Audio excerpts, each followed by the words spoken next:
আসসালামু আলাইকুম। জান্নাত ডেইরি ফার্ম থেকে আমাদের একটা সেকেন্ড ল্যাকটেশনের খুবই ভালো মানের একটা ডানো গাভী আমরা সেল করলাম ফরিদপুর বোয়ালমারি। আমার এক শ্রদ্ধা আঙ্কেল আসছে, উনি গাভীটা দহন করে সংগ্রহ করছে। এটা কম টাকার মধ্যে যেটা বেশি দুধ, সর্বোচ্চ দুধের গাভী। আমি ওনার বাড়ির ফুল অ্যাড্রেস বলে দিব। যারা ফরিদপুর থেকে গাভী কিনতে চান তারা ওনার বাসায় গিয়ে আমার এই গাভীটার দুধের জাত মান দেখে পুনরায় যারা গাভী কিনবেন বা এই দেখতে চান আমার খামারে গরু কিরকম দুধ হয়, এই গরুটা দেখার পরে আপনারা চলে আসবেন। আমি আঙ্কেলের সাথে পরিচয় করাই দিব। এই গাভীটার বকশি শিং, খুঁড়াগুলা দেখেন অরিজিনাল ব্রিড, নিচে রগ দেখেন হাতের মতন মোটা। একটা একটা যে 3 লাখ 3.5 লাখ 4 লাখ টাকার গরু হয় সেই গরুর মতন ভেন, এবং 4টা বার 4 জায়গায়। গাভীটার জেনুইন দুধ আছে 20 লিটার, ভালো ম্যানেজমেন্টে 22 পাবে। আমরা এই গাভীটা আমরা যে জায়গায় বিক্রয় করলাম আঙ্কেলের সাথে কথা বলবো। এটার সাথে একটা এডিএল এর বকনা বাচ্চা, আর বাচ্চাটা ঘুরাও, বাচ্চাটা খুবই ভালো, বাচ্চাটা খুবই হাই পার্সেন্টেজ। আপনার বাচ্চাটা দেখেন, বাচ্চাটার এখনই ওলানটার শেপটা ওর মায়ের মতো, একদম জাত বাচ্চা। ঠিক আছে, থাক থাক। এবং বাচ্চাটা খুব মজবুত, খুবই অসাধারণ একটা বাচ্চা। ঠিক মতন লালন পালন করলে 22 মাসে যখন গাভী হবে এরকম মাতে পরিণত হবে। এই গাভীটা এত দুধের বিগার যেটা বলা বাহুল্য। থাক, এদিকে ঘুরতেছে। দেখেন গরুটার বাট রক সবকিছু একদম চামড়া ওলান। এই দেখেন দুধ দহন করতে কোনো কষ্ট হয় না। এটা যদি বয়স্ক লোক হয় তাও দুধটা দহন করতে পারবে, এত ফ্রেশ। না আরিফ নাও। আমার ঠিকানাটা হলো নীলফামারী জেলা, ডোমার থানায়। ডোমারে এসে বলবেন যে বক্করের মোড় ফরেশপাড়া বললে সরাসরি আমার খামারে আসতে পারবেন। ডোমার বাস স্ট্যান্ডে নামবেন, নামে পূর্ব দিকে অটোতে উঠবেন, 10 টাকা নেবে অটো ভাড়া। বলবেন বক্করের মোড়, বক্করের মোড়ে নেমে বলবেন যে ফরেশপাড়া গরুর খামার যাবো, ভ্যানে উঠবেন, 10 টাকা নিবে। আমার খামারে আসবেন। আমার খামারে অসংখ্য গাভী, প্রেগনেন্ট বাচ্চা দেওয়া গরু, অসংখ্য গরু আছে। কি চাচা, ঠিক আছে না? বহু গরু আছে। হ্যাঁ, তো ইনি আমার এই গাভীটা কিনছি। উনি একজন সাধারণ খামারি, প্রান্তিক খামারি। উনি আহামরি কোনো বড় খামারি না।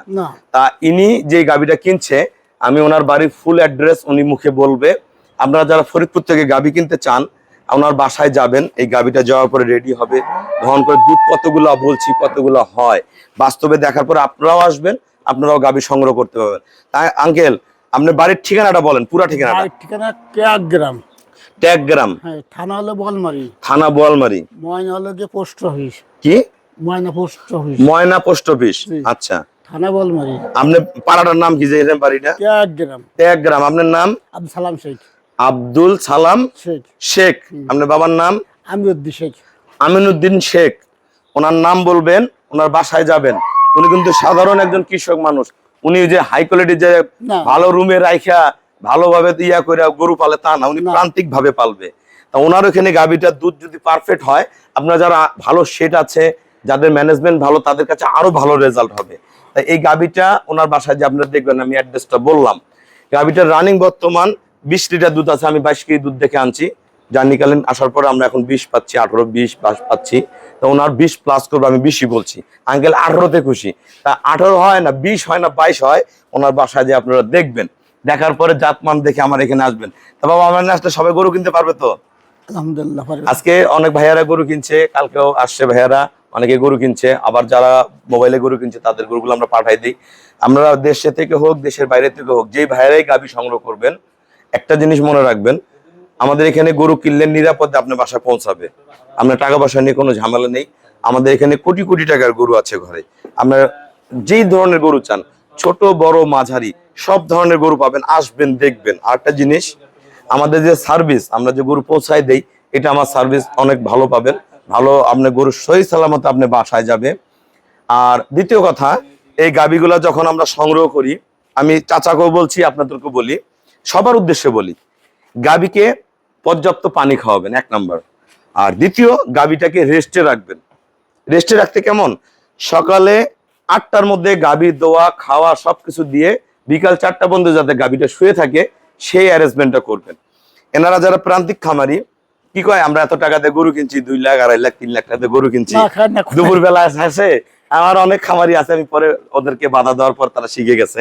কি করেন আপনারা, ওই দুপুর বেলা 12টার সময় গরুটা না খায় আছে, 1 বোঝা ঘাস বা কিছু এনে খাইতে দেন, তখন কিন্তু এই গরুটা দাঁড়ায় যায়। দাঁড়ায় গেলে আবার 2 ঘন্টা হয় না, তাহলে বিকালে মিল্ক প্রোডাকশনটা কম হবে। আপনার সকালে পেট ভরে খাওয়াবেন, খাওয়ানোর পরে বিকাল 4টা পর্যন্ত গরুর কাছে যাবেন না।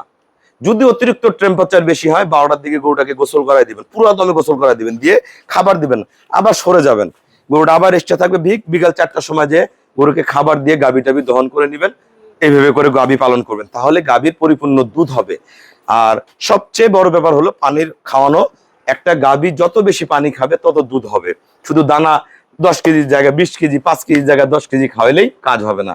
পানি যত বেশি খাবে, সেটা আপনার পরামর্শ আমি তাদেরকে দিছি কিভাবে পানি গরুকে বেশি খাওয়াইতে হয়। তা আসবেন, দেখবেন, হয়ে যাবে। তা আমাদের খামার চ্যানেল হলো জেডিএফ টিভি।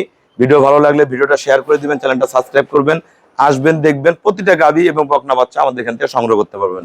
তা সবাইকে অসংখ্য ধন্যবাদ। আসসালামু আলাইকুম।